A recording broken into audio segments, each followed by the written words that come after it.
All we have as a military, as a police or firefighter force, if they disappear somehow, there is no other force who is trained to replace them. There is no like civil defense units or formations who could be called up for some. So some nations has, but it's not systematic and they are not in the big amount. The same if military is involved in military war fighting, no one could support in maintaining public order or some special operations.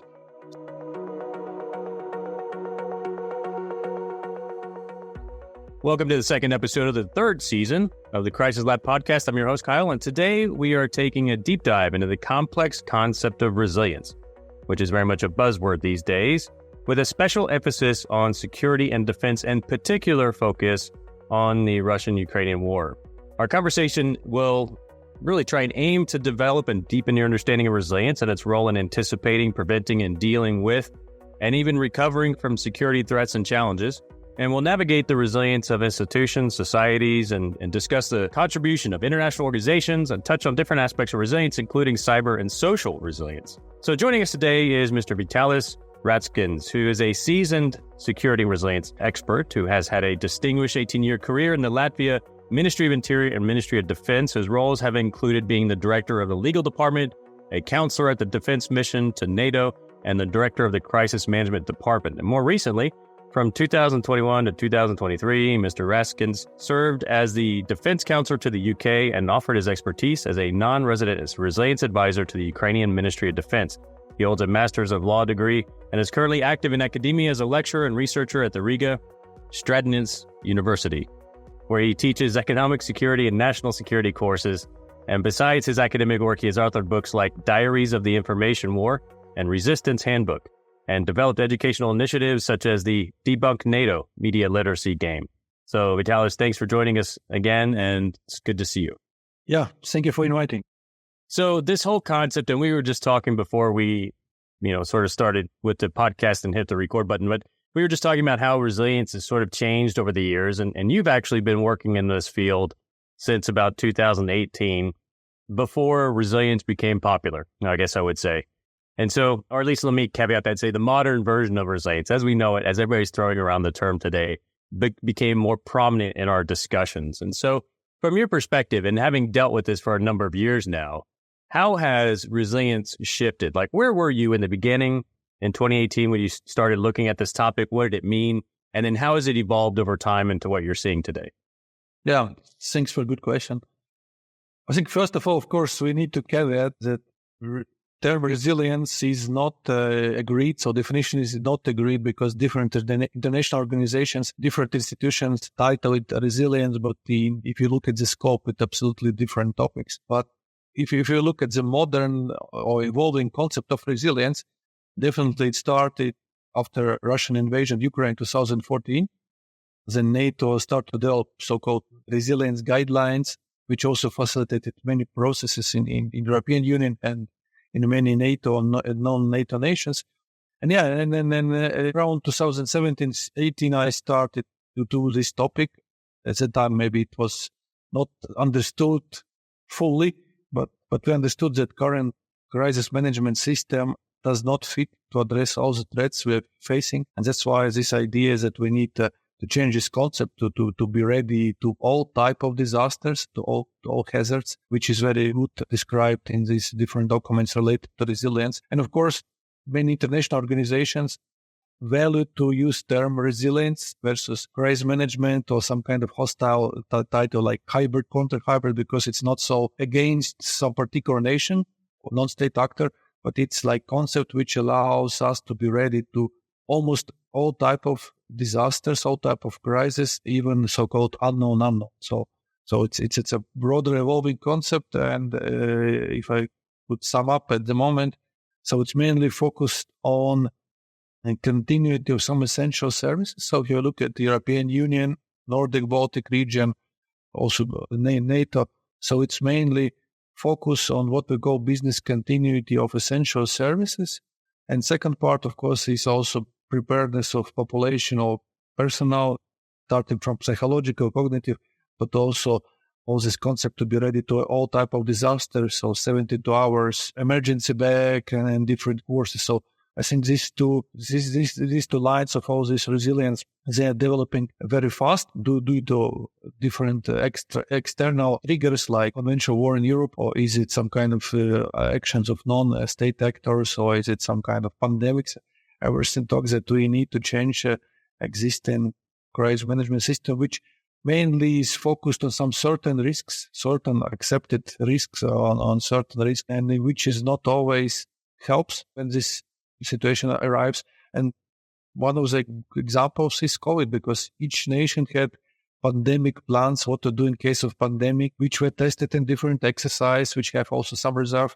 But when this COVID pandemic came, so we saw that it was ad hoc solutions in many nations. Many decisions were spontaneous, many laws were violated because of also this panic, because so many issues arise. And that's why it's a good showcase that why we need to be prepared to different type of crisis, polycrisis, which is our unfortunate new normal situation almost in all regions. Either it's climate change, cost effects, either it's something related to national technological disaster, but also a lot of military, paramilitary activity which need to be addressed, and we cannot train everyone to be ready for some military combat or have some certain skills. But what we can understand that there is need to survive, and that's why we need these essential services like electricity, water supply, communications to be provided in all circumstances, not only to be restored, but be provided also during the disaster. And I think it's one of these concepts which also now is developing in the European Union. So there is several directives.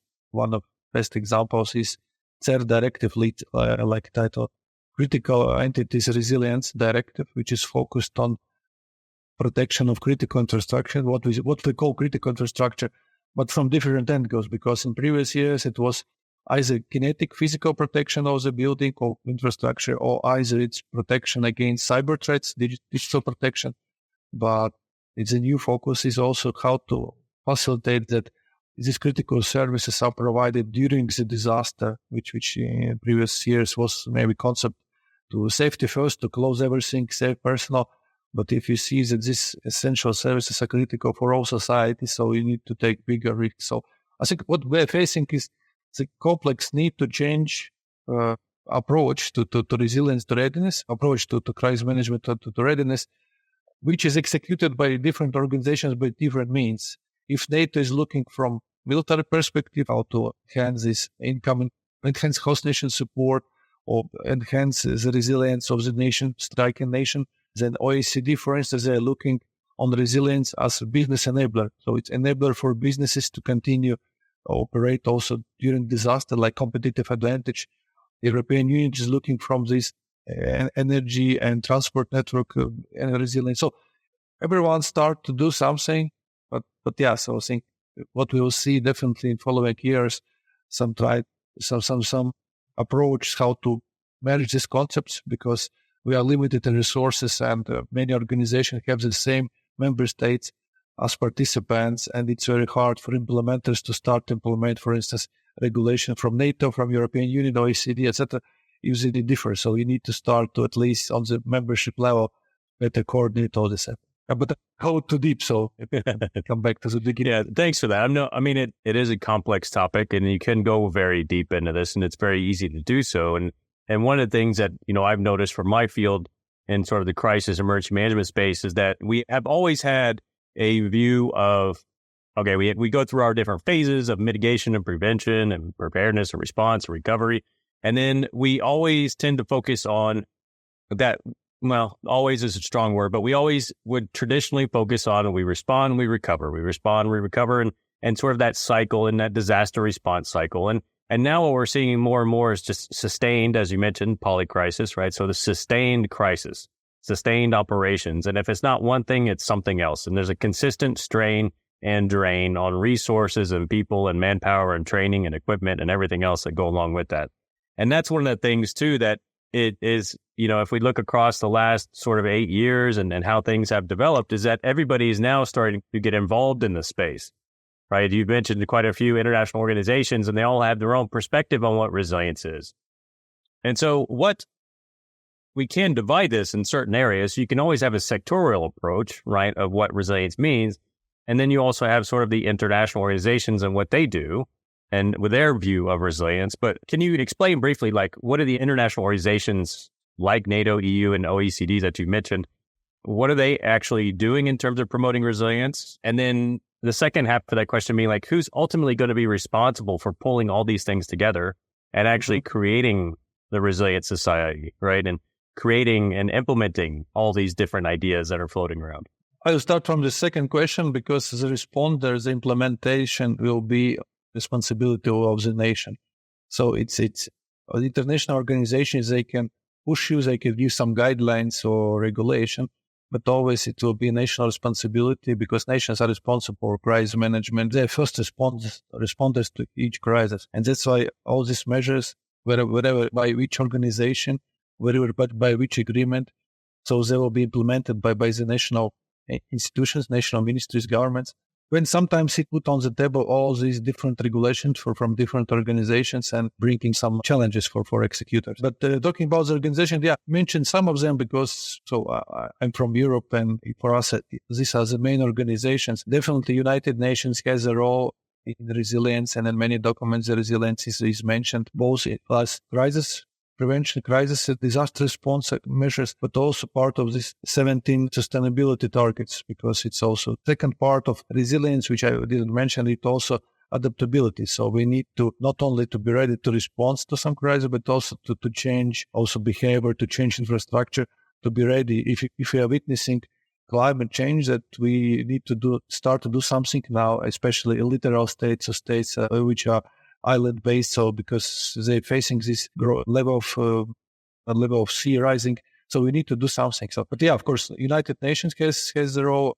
OECD as economic organization, of course, their main interest is to facilitate this economic prosperity. And the last years, they start also to produce different recommendations, mainly on the protection of critical infrastructure or facilitating this, like the digital resilience, digital security. But with the aim that small, medium entrepreneurs, so they are resilient, so they have this like business continuity, that they are able to cope also during the disaster. So they have this plan B, plan C, and that's why they look at resilience as enabler, business enabler. So it's one of your competitive advantages against other companies who are not ready. And I think one of examples is the same COVID, that those companies who were able to change their business model, so they get good revenue in the COVID, because those who totally change their business model, change how they deliver these goods and services, because people still demand all of them. So that's why how flexible, how agile you are to the crisis. So that's very important. When we look to European Union, of course, it's economic bloc primary, and the interest is which title different, like the strategic autonomy or putting different non-fiscal barriers to protect on market. But the main idea of different initiatives is to protect supply chains, and starting from the raw materials or 5G, 6G technologies, or different critical technologies that is essential for the economic bloc. And that's why part of all these directives and regulations are related to the security chains, so security of supply, how to facilitate it, how to protect our markets and citizens. And second, of course, it's also resilience of critical infrastructure, from the perspective that because of European Union has this freedom of movement, freedom of business, many infrastructure objects, they are located on the territories of sovereign state. That's why you need better coordination of how not only their protection, but their operations, because they can be fully dependent on some suppliers from the nation B, nation C. And that's why you need this holistic approach from Europe. And that's why they have different instruments, both regulatory, but second also financial, to support this autonomy and resilience of European market. And NATO as organization, political military organization, of course, primary focus is military capabilities, but as military start to realize that, especially after the end of the Cold War, the military are very heavily dependent on civil sector, on civil communications, civil transport network, even civil intelligence capabilities. So that's why it's worth to push host nations to invest in the resilience of all these also critical infrastructure or critical service providers. And that's why NATO developed different recommendations. Mainly it's tied to like 7 baseline requirements on resilience with particular checklists for certain sectors which are critical for the military. So in short, each international organization look from their angle, but each maybe sometimes uses same titles like resilience.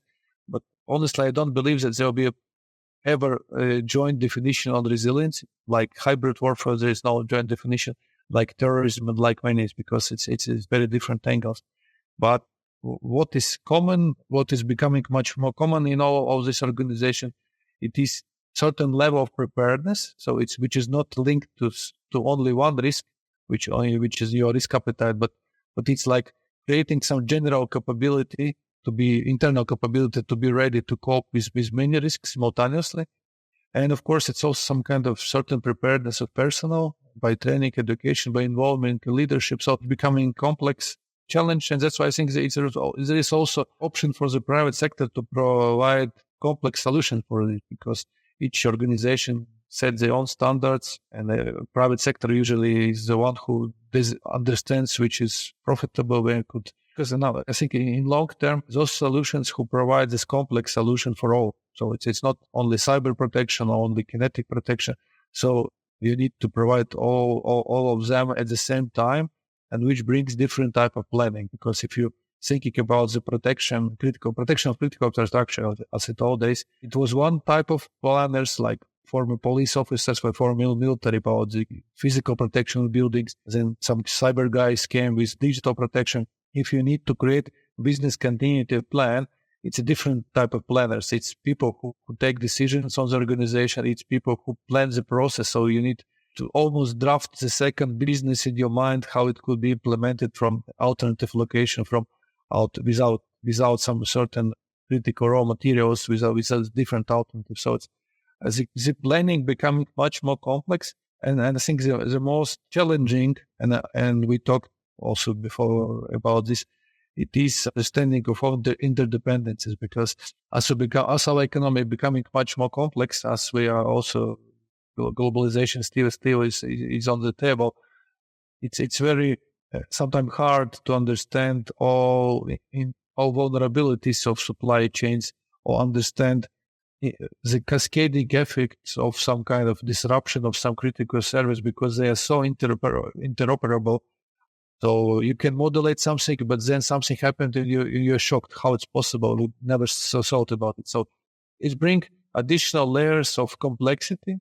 And that's why I think it's still, there is still need of government involvement regulation, because they only have these powers and legal authorities to coordinate it between different sectors. Because if the private sector will start to do it, it could be risks to competitive rules. Other shady things could arise. That's why we foresee a big job for people in the government institutions to coordinate, or at least start with the mapping of all these interoperabilities, with all these vulnerabilities, and then step by step how to improve it, how to make our systems much more resilient to systematic shocks. You mentioned quite a few things there, and I just want to sort of pause and reflect on them for just a bit, because it's really a lot to unpack and to think about, because it's changing. This entire initiative over the last sort of 8 years or so is really changing the way that we're viewing a lot of sort of crisis management, planning, emergency management efforts, at least at a national level. And I'll mention that here as sort of a unique aspect about that here in a second. But when we mention the international organizations, and you're talking about, okay, either we're providing guidance or we're providing perspectives, and ultimately the nations themselves need to implement. What we're seeing a lot of time is that what we've done in the past is that we've had a siloed approach. And many people talk about this. It's historical. Everybody knows this. We've had a siloed approach. Water is water. Food security is a different sector. And, transportation is one thing. Critical infrastructure, communications, telecommunications is another thing. As you mentioned, government and private sector are different. So we have our own domains, and we play in our domains, and everybody's happy. And that was fine when we had sort of far less complex threats to consider, I guess I would say. But one of the things that is now becoming readily apparent and you mentioned business continuity, I find this really sort of stark, is over the years, and we saw this, you also mentioned COVID and the pandemic, over the years we saw this happen with the global supply chain, the heavy reliance on the private sector, the need to sort of really foster that relationship with the private sector now, especially in terms of critical infrastructure, telecommunications, power, energy security, all these different topics. And then, what is the role of the government in those? Because there's been a lot of outsourcing, a lot of globalization, and then we now have to pause and say, have we, increased our risk and our exposure to things that might happen in our communities? And so when we're reviewing all of that, it just, it reminds me, like, for example, I just pulled up some quick statistics, but like in 2022, like the U.S. awarded something like $162 billion to small businesses in the United States for federal contracts. And then you have to think about, okay, for these 6 million small businesses, do they all have business continuity plans? And so this is, of course, a U.S. specific sort of scale and number, but it's the same question for everybody, which is the private sector, now that we are really dependent upon the private sector in many different functional areas, is the private sector now really prepared and engaged and ready to support national security in the way that it needs to be if a complex crisis comes up? So that was one thing I was thinking about, was really that private sector engagement, the government piece. And then to your last point, which was like, who's going to coordinate all of that? And one of the things that I wanted to mention was, even though we have international organizations working on these topics and we have national level entities doing some planning and discussions and looking at how we can, respond better to a national incident, really the mantra holds true, which is all disasters are still local. So the communities are always impacted first. And so now we're at this very unique point in time where a lot of policy level discussions are happening, but, the implementation of policy takes years. And what I think is going to be extremely interesting is how communities develop to become more resilient in the face of these new threats and challenges and new security environment, new civilian security environment, and how they do so while policy is being worked out, right? While, people decide where to invest. And so we have this sort of unique environment to where we need to develop in parallel, both with communities and at a national level, to try and understand and try and really build resilience as a whole of society rather than just sort of as a functional portion of government, right? I guess, if that makes sense.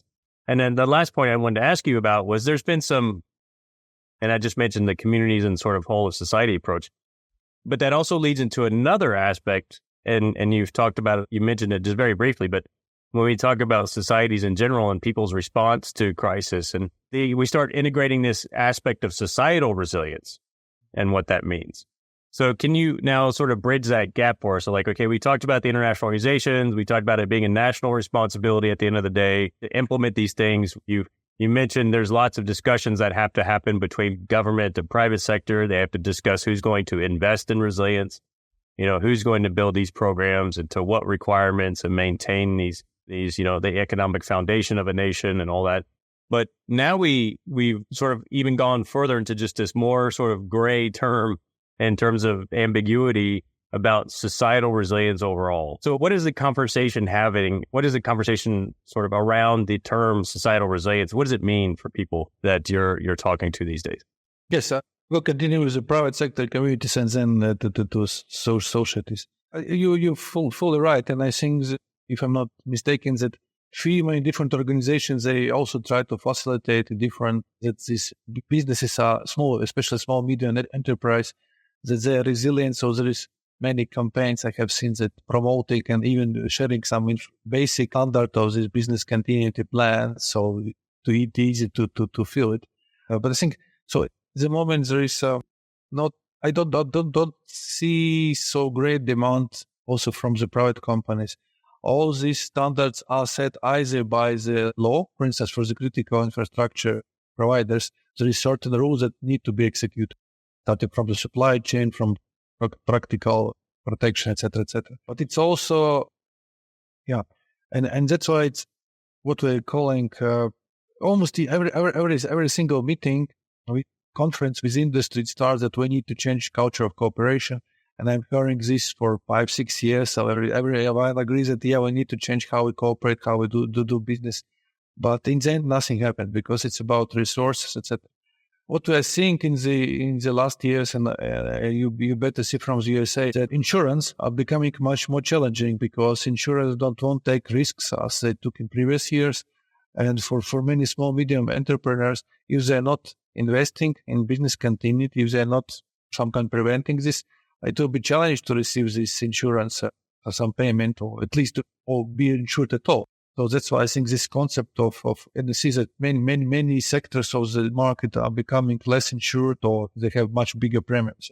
So if you don't have this option to share risk with the insurer, yeah, so you need to think by your own, and that's why, of course, there is many issues, many of these basic business continuity planning efforts. They need only this intellectual work, because many of things you can pre-plan, pressing, call people to arrange something. So it does not ask you to invest physical money, to invest in some technologies. But of course, and one was a good example is cyber, because nowadays almost each entrepreneur is cyber, his homepage, has some kind of account in social networks, and all this international report, they show that the most vulnerable groups are small medium entrepreneurs, because big companies, they invest in cyber, they also invest in physical protection, they have analytic risk, so they are well protected, so they don't need these standards, they don't need pushing because they are thinking forward. But all these small, medium entrepreneurs, and maybe also some from the poorest regions, so they cannot afford it, and then they becoming much more vulnerable. And of course, it's impact also investment, because if you cannot show some kind of basic standards you comply with, so that investors, okay, sorry, I will go maybe to. So system becoming much more challenging, and I do presume that investors is some kind of also banking sector, so they will ask in a while some kind of rules that you have plan B, that you have arranged something, maybe it's already ongoing. It's like with these insurance companies who are putting some kind of body sensors to understand your daily behavior. So what are you at risk group or not risk, because they don't want to take this risk. And I think this, in the future it will be the same. So either banking sector, either finance sector, either some insurance, they need to understand that you have done everything to minimize these risks, and business continuity resilience is one of the must to do. Now about the communities, yeah, and we see that you fully right that the crisis is always local. The community, the people, individual people will be first responders, and unfortunately, usually much prepared communities are in the regions where very often something happens, either a national disaster or it's a region of some kind of tensions. So these communities become much more prepared for the crisis. So they start, even the government don't provide some kind of knowledge or tools to be ready. The people start to self-organize themselves to create some kind of joint efforts, because only in such way they can survive. Yeah?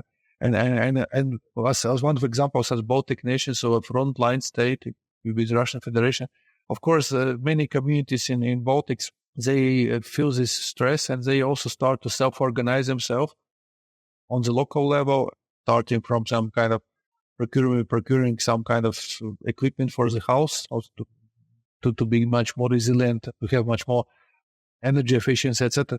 But it's also system could work during the disaster, because if you already have community of people who are very active, who were able to join together to invest in this, like upgrading your house, so most probably these people will be able to self-organize themselves and maybe to support community during the crisis, to support vulnerable groups, the disabled person, and to cope, to survive. So, and here the role of the government should be to make the systems that people are able to gain such a knowledge, because in some nations there is only state monopoly of violence, state monopoly of certain knowledge, and you can gain them only through these formal structures. But as we see that not every government has such resources to train, educate everyone. So we need to delegate this power, we need to delegate the needs.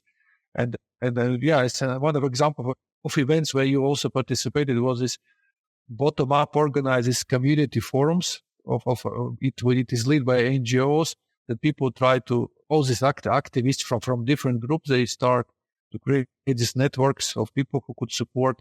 In our case, it was tested during the immigration crisis. It was tested during the hosting Ukrainian refugees, and also during some floods. Yeah. So people understand that not always will be state present with the police or armed forces to support you. As mentioned, there is concept of polycrisis, that army or police could be involved in other disaster prevention mitigation measures. So these societies need to be able to cope with crisis by them all. And then it brings this culture of cooperation also between this community. And of course, it's if you're looking much broader, this societal resilience, it's also this with different titles, but this is a general concept that whole society is much more prepared, much more ready to different disasters, that people are also involved in different trainings and different plannings. Also with your local municipality, at least part of them are represented in these discussions about potential risks, potential vulnerabilities. And I think many nations have these examples like UK, resilience forums of certain regions. So majority, because local municipality is also the first responder. They are much more interested to have this contact with the local society, to get their support, or at least to somehow to use the resources, because the central government usually is very far, so they are much more bureaucratized, so they have different global view on many issues. But local municipality is also interested in this. That's why what I have witnessed in many nations, that people start to consolidate around these local forests, local municipalities, to the first step at least to be ready to cope during the disasters which are often for this region, for instance, some earthquakes or some floods. But then if you're ready for the basics, you can train your people to be ready for different type, going deep, to go next layer. And of course, nations who has this auto defense concept, which have this military threats, they also go to this military education training of citizens in general, understanding the role of citizens is important. So, yeah, but what is the most and the only solution nowadays, if you could ask me, it is this training education of people, because we don't have, no nation has a lot of resources to allocate them to invest in new technologies, but at least start with the training, with education, with some kind of exercise of local people. It could be the first good start, at least. And then we could maybe find some private initiatives or international organization initiatives to co-found this or to support, to facilitate it. Yeah, so it's starting from the private communities, but looking generally this need of all people. It's not about the militarization of societies, but the preparedness, because we see that we are living in much dangerous world nowadays. That's why this readiness culture is one of the concepts which should be available to a majority of communities. Are you enjoying the Crisis Lab podcast so far? If you're finding value in these discussions and want to dive deeper, remember to check out our educational offerings. Our courses, our webinars, and resources are designed to equip professionals like you with the tools needed to navigate the complexities of crisis management. And we recognize that your time matters, so everything we do is accredited. Don't forget to subscribe and join our community of professionals committed to enhancing preparedness and strategic thinking. Because at Crisis Lab, we believe in empowering you to make a difference. Now let's get back to the show.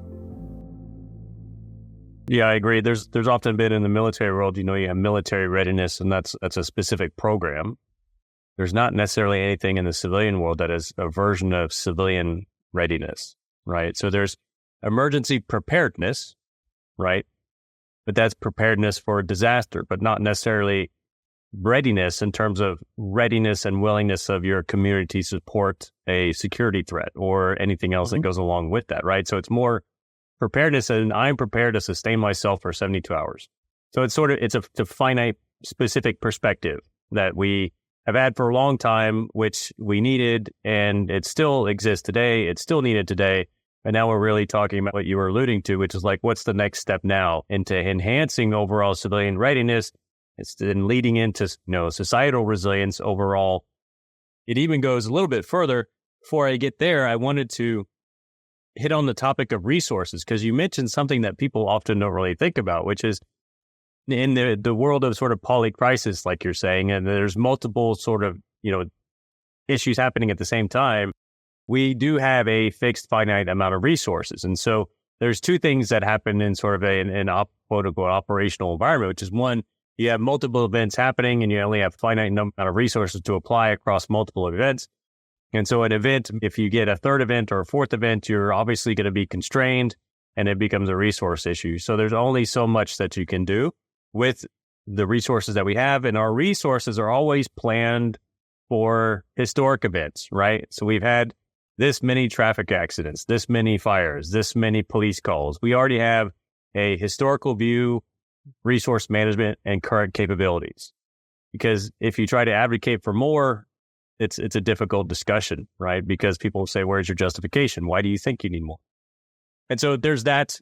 And then there's the other aspect of what that means in terms of operations and really something that was coming out of Ukraine that I had seen, which I think is really, at least, academically and intellectually interesting to look at, is managing these resources on the civilian side in terms of a degrading operational environment. So how do you continue with the fire service or with the police service when you lose a fire truck once a week, right? Or when you lose capability that's beyond your replenishment rate. And so you're always operating in this degrading sort of glide slope going down of capability. And the only people that can fill that gap are people in the communities, right? They'd have to then therefore be more resilient and be ready to support those public services that are no longer capable of performing over time.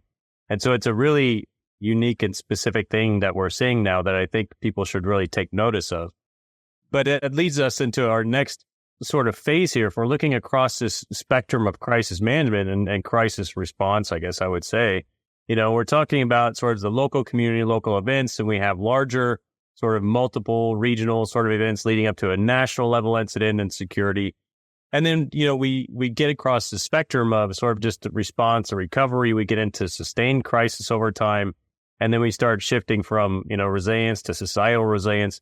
How can we enhance, overall civilian and military and whole of government approaches to maintain a resilient society, to increase civilian readiness? And then we go even further on that spectrum, which is into sort of crisis and conflict. Then once we get into that sort of into that spectrum there in terms of full conflict, then it really becomes an issue of, and you've coined it in some of your work, which is resistance, right? So we're getting into that resistance field. And so what is your perspective on, shifting from resilience to resistance? And then what does that mean specifically? What is happening in those communities when this transition happens? The concept of resistance is unique concept of the nations of total defense mainly, so who has this military threat in the risk register. And that's why total defense concept per se, it sees the role of almost all population to support military, to support defense efforts. And that's why resilience in these communities is also linked to the resistance. So resistance becoming part of the general resilience. So general resilience that we are society ready to cope during the disaster. So we can live without water, without essential services. It's like resilience denial. So we're denying that there is no gains to switch off energy because we will not surrender. But second part, of course, is how these societies could support military. And it's not always by military means, because you understand that the only certain percent of population is ready to become soldier, is also ready to become partisan, guerrilla, etc. But and it's usually 3 to 5%. So it's mainly also if you're witnessing an ongoing war, Russo-Ukrainian War. So in Ukraine, with all mobilization, so it's only around 5% of all population who are fighting on the field. But they are supported heavily by the population in the rear, or by population also abroad. And that's why one of the concepts of the resistance is to continue defense operations, even on the territories who are temporarily lost. So if the enemy temporarily saves some territory, for military, it's only the next phase of operations. So you continue fight by all means you have. But what to do? How civilians can support military? And of course, there is some options for them to join this guerrilla warfare, to take weapons and to support them. And they are protected by the Geneva Conventions. But as majority of people, they could support defense operations by the so-called nonviolent resistance. It's by different means, not cooperating with the occupation powers, not supporting them economically, not get engaged in their different activities. So it's like non-political, non-economical, non-social cooperation, which makes this occupation regime very ineffective. So if they cannot control the territory, if they need to bring their own teachers, the managers, police officers, so you need to bring everyone to maintain order on this territory. So it's becoming very questionable. Is there any added value to maintain such a way of temporary state territories? Yeah, and of course there is different books and literature with different examples from the history. But so one particular I was focusing was ongoing Russo-Ukrainian War and how civil society could support defense, also by non-military means. And nowadays it's easy because we are living information or data age. So by exposing some enemy activities online, by doing different activist jobs, by also supporting courses and by charity, by different means, so you can support them. But second, of course, you have different activities how to cope during this temporary occupation, how to not to lose ties with your state, and how to continue to fulfill the law. So it's a very complex system, and that's why I mentioned it is unique for the certain nations who have this risk in their registers. And it also needs this deep education training, because with the sense of purpose that people understand that even the territory is temporary safe, nothing ends, it just begins. So for military will continue their defense operations. Civilians also has a role. And civilians also have the role nowadays, especially if we see all this targeting process, technology becoming much more sophisticated. That's why part of the Western community, also Ukrainian officers, they need to double check all these targets. And you can only double check with the support of local people, because you cannot trust fully technologies. You need also some information from the field. That's why all these people also who are presented in the temporary occupied territories, they support this process of targeting. And then so surprised, yes, they manage with the ATACAM to destroy some unit, but to destroy this unit, so many people were involved in this targeting process of understanding where the enemy, because enemy also is movable. He moves all the time. So that's why it's a very complex system. And what is, of course, the main challenge is this information is very sensitive. You cannot educate and train everyone, because by different reasons, many people are not ready, many not wishing. But those who are ready, who wish to do this, or at least who consider that they could support defense in such a way. So there is also need, as I mentioned, education training to prepare them. You don't need to expose the defense plan, but at least you need to train and explain why it's so important to do it. So as I mentioned, it's a very unique situation when civil society support defense, both military but also resist enemy. We can see it in different conflicts, how it's ongoing. But so it's one of the examples of resilience. So resilience of people to survive during the wars, and even the not availability of essential services is not reason for them to surrender. So they are ready to cope without energy, without water, trying to find different means. And in here, the community level is very important, because individual people, they could be super ready, they can be champion of survival, but alone you cannot survive for a long time. You need other people to support, because you need to sleep, you can be wounded, etc. Only community altogether, they can be much more survivable, because as organizations, they are much more effective than 20 people alone, or 20 people in joint units. They are much more effective. And that's why what state also needs to provide this, to facilitate that there is these activities of self-organization people. It could start with like local citizen patrols, just to keep an eye what's going in neighborhood. But you also can go much deeper, and also to involve people much deeper. Yeah. But I think to execute it, you need, as I mentioned, education, training, and proper the direction. Not going in details, because people are very creative. They could invent different things, but you need to explain why you need to do it. And I think nowadays, especially young people, so they are much more inventive. They can find different solutions how to solve problem. So short answer. Yeah, I think that is going to be important in the future as we look across the landscape of like societal participation in these types of issues. It's hard to gauge specifically, but if we look at some indicators, like if we look at recruitment numbers for the military and things like that, and we see those are all sort of across the board, they're down. And we look at sort of societal participation in a number of different ranges. If we're looking at applicants, if we're looking at these sort of job functions, and if they're all down, then we're starting to see and what we have seen is sort of a declining interest in sort of these jobs, these functions, and contributing to sort of societal, security, so to speak.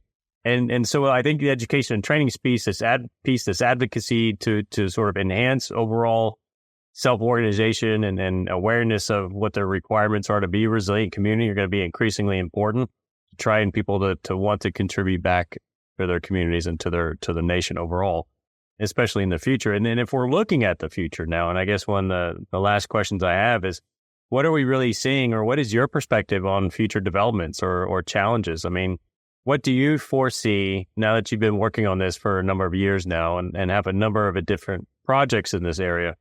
What do you foresee in the field of resilience, especially, as you mentioned, we have technology, and then we also have sort of all the different geopolitical dynamics that are going on these days.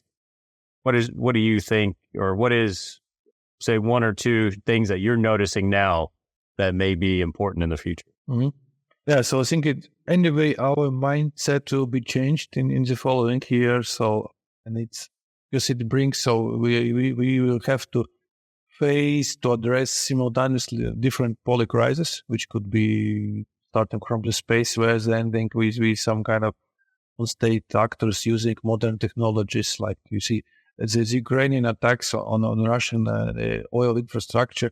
It could be easily repetitive in any nation because it costs almost nothing, but you can gain those attacks. So I think it's this need of societies to become much more consolidated around this community resilience, because in different ways, so it's very hard to survive. And usually humankind during different ages, so they change this structure of the society according to all the threats. Yeah, so we face in the middle age, or we face in some stone age, it's different. Yeah, I see some positive initiatives. So this concept of business continuity is understood. So we see it in different ways. Many nations start to implement different, entrepreneurs start to implement these different regulations, rules.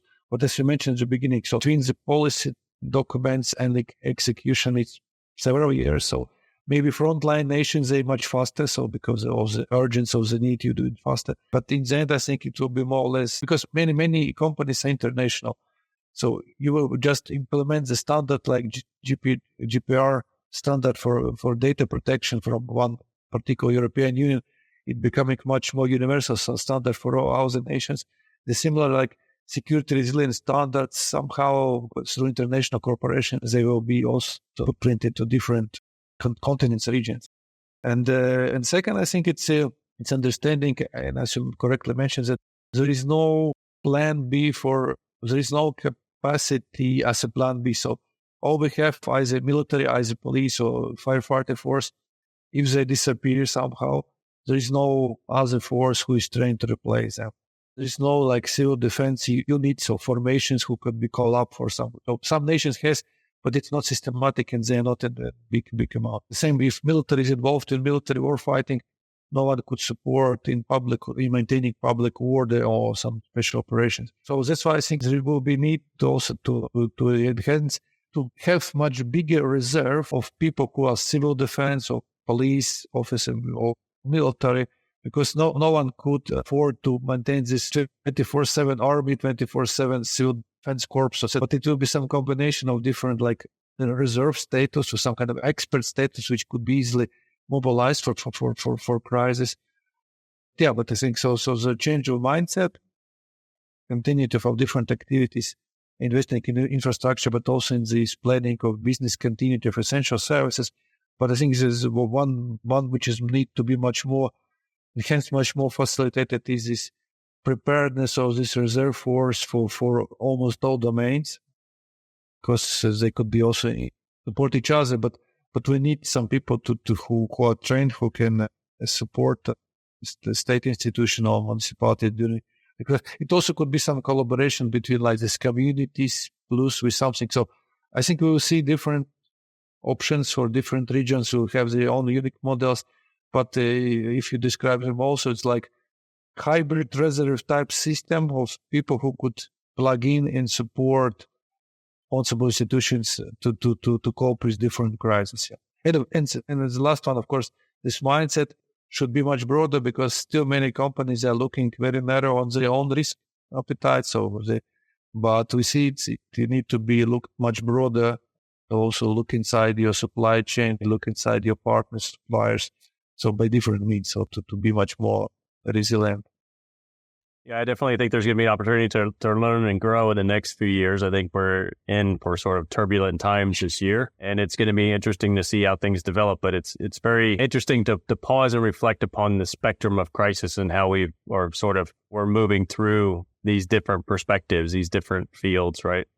And then how that leads into resistance. And I used to have an old boss who would say we needed to widen the circle of responsibility on some issues, right? And so in my view, when I hear you talking about, training the communities and things like that, it widening that responsibility. The communities are not only responsible, like the police are not the only ones, and the fire and others are not solely responsible for everything, right? Mm-hmm. Communities now have to be invested. They have to be also responsible for their own safety and their own security. And I think that's just the world we're going to be living in, moving into the future. So something certainly that we need to consider. But that brings us to the end of our episode today on the Crisis Lab podcast. We extend our deepest gratitude to our guest, Vitālijs, for his invaluable insights on resilience and business continuity, especially in light of the lessons we can learn from Ukraine. And it was a privilege having you on the podcast. So thanks for joining us, Vitālijs. Yeah, thank you for inviting. So keep in touch. And we'll certainly do that. Thank you for tuning in to Crisis Lab. We hope that today's episode has provided you with new insights and perspectives. Remember, each episode is a step towards mastering the complexities of crisis management, and we're here to guide you along the way. Don't forget to subscribe on your preferred platform to keep up to date with our latest episodes. And for more resources and to become part of our dedicated community, check out our educational offerings. Head over to crisislab.io and make sure you sign up for our special annual offer of accredited courses. Until next time, stay prepared, stay resilient, and let's continue to make a difference together.